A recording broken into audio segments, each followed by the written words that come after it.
Welcome to Busy Bee Woodworking on the Busy Bee Living channel. Today we are finally going to address that workbench, and we're going to turn it into a mobile workbench. So first we need to cut down our legs. Now we're going to use 4x4 material here, and we need to cut 6 of them to the exact length. So we're going to go ahead and set up our stop block system here on the miter saw and cut all 6 at the same exact time to ensure that the lengths are all equal. So here's the joint that we're going to do at the top, and this is the idea. We'll have the one 2x4 cross beam coming across here, and then we'll have another shorter one coming across there, and then we'll come down on the 2x4. We can secure them into that little block right there.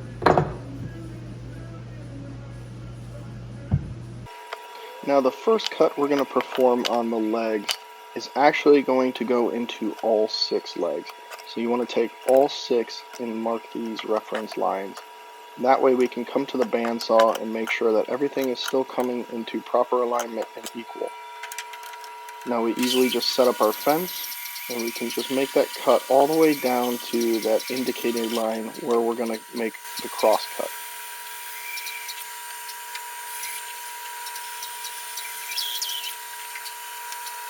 But once we have all of the cuts down lengthwise, we can come and make the cross cut now and remove that block.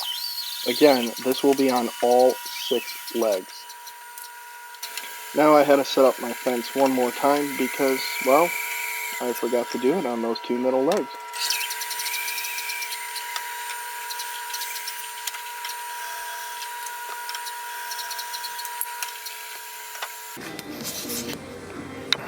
And then the idea, there we go.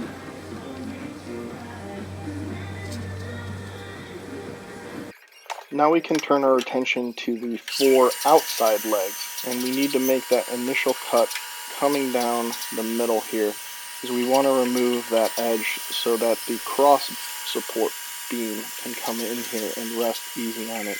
Now here's the little tricky cut here, and it's a little sketchy, but you can remove that piece here.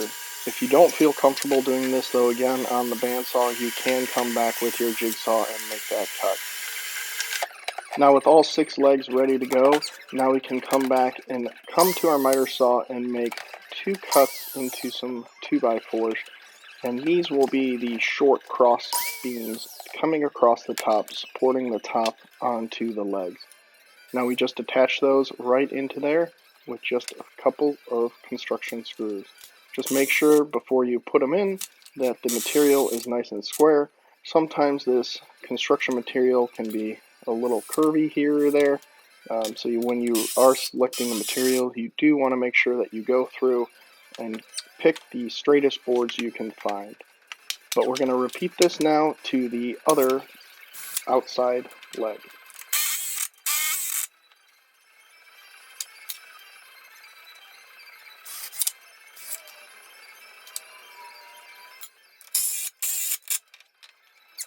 Now with the 2 outside legs assembled, we can now come with the long cross beams here.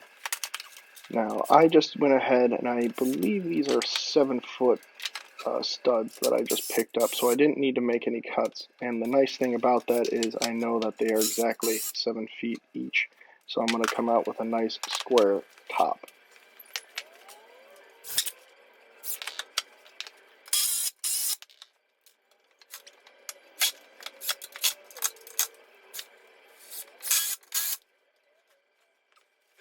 Now we can turn our attention to those middle legs that will help support this longer table. And you can see why we didn't make that extra cut into these. And we also are going to flip these so that the block of the 4x4 is to the inside. And you'll see why we did that here later in the video. But just make a quick mark there to mark the middle so you are coming right down the center of the table itself. And now we can attach a couple of cross beam supports here as well into that block of the 4x4. Now that the leg is coming together properly, we can return back to the miter saw, and we want to make 4 pieces here cut so we can come across now the bottom to make sure that our legs will stay in a perfect 90.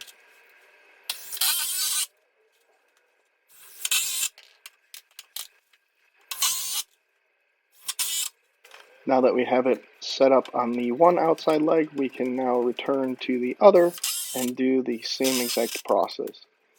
Now, when it came to the middle legs, these were the boards that had a little bit of a twist, so I put those in the center here, but we're going to come back with two 4x4s. Now, they're going to have to be cut a little bit shorter length, because remember we flipped these legs to the inside. And then we're going to have to kind of finagle these so that they will pull the twist out of them. They weren't too bad, but if you can find a better board in that selection, this will pay off drastically. As you can see here, I'm really kind of having to finagle with the clamps to pull these blocks so that they're going to come into the proper placement where I would like.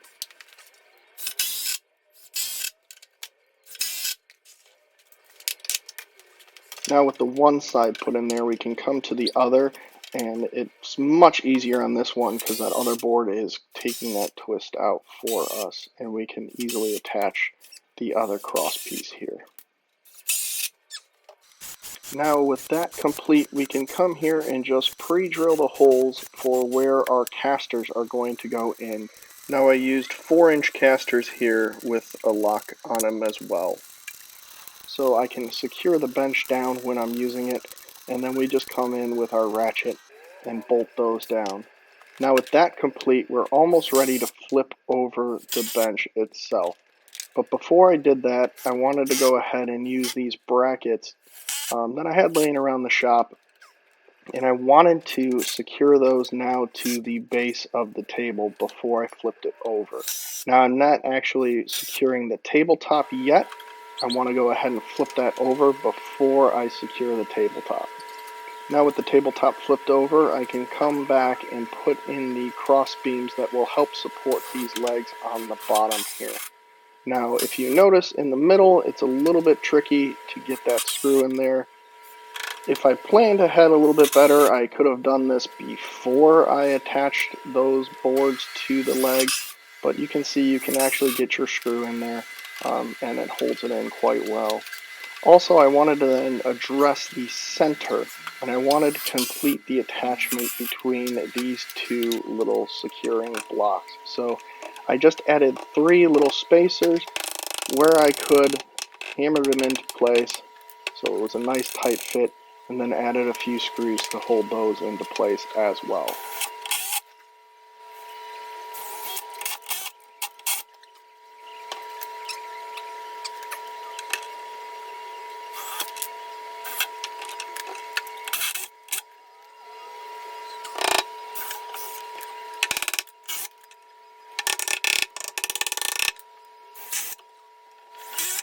Now with the base complete, I can come back and attach now the tabletop to the base. And this was just easily measured and made sure that I had the overhangs that I wanted in each side. And I just came back again with some construction screws to secure that top to the table base. Now I'm not really too worried about table movement, as this tabletop has been in my shop for quite a bit and it has not flexed at all. It's my new look.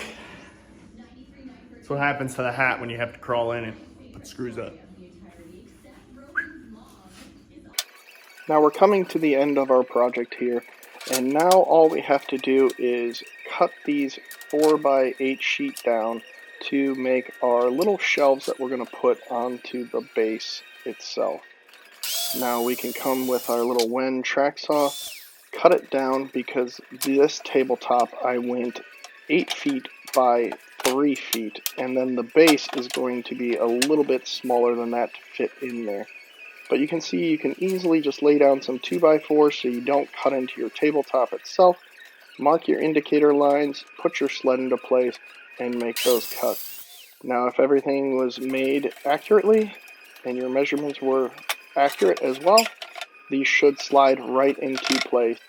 And now that you have them into place, you can attach the shelf itself by screwing down into those 2x4 supports that we added to the bottom of the bench. And now we can move our bench into place as our task is finally completed. So this is the finalized workbench. We got it in place. You can see it's just slightly lower than the table saw, so it'll work as a really good outfeed table. And we also have our like spray finish table that is now cut to the same height as that as well, and it just kind of butts up here for now. We'll see what we do with that, but it is just kind of in the rough form. I just threw some tools in here and my air filtration system that's going to go up here in a little bit just to give it some home. But I made it 3 foot by 8 foot, and now doing that, I've actually gained an extra foot of space in here, and I will tell you, that extra foot makes a big difference. So when it comes into planning,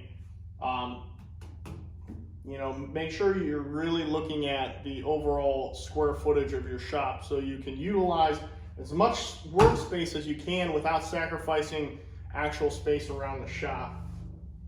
These casters actually work out quite well. They're a little bit too big to put directly into just the 4x4, so I actually did have to attach the caster slightly into the 4x4 as well as some of the 2x4 supports, but they held up quite well. I've actually stood on this myself and it did not give at all. So I will be adding some extra features on here, and I'll try and make a video on that, on how to make this more utilized as a workbench. But let me show you some details that went into this design that make it a good overall workbench in the first place. Okay, so we have just a slight bit of overhang on here, so we could use this as a clamping feature in the future. But as we travel down the table itself, we actually put a 7.5 inch overhang on this side, so that will give us a lot more clamping space if we need to. Also with the legs, you notice that these come flush to the front, but our center legs we reversed, so we can actually clamp all the way down from that leg down to that leg, and it's about a good 2 inches. So that'll come in handy, and that is on both sides of the table as well. All right, well, that's gonna wrap it up for the build of the workbench. If you guys have any questions, leave them in the comments below. We'll answer them as quick as we can and to the best of our ability. It is a project though I've put off for way too long and finally made time for it. And now that it's done, I really wish I would have done it, you know, pretty much right when I set the shop up. But a workbench with these casters, it's so easy to move, roll around. And I'm looking forward to maybe even some nicer days being able to roll this out and work out in the outdoors in the sunshine. So it's definitely something that I'm really happy that I finally made the time to make, and I hope you guys get inspired to make your own. So until next time, thanks for buzzing by. Now you go make some dust.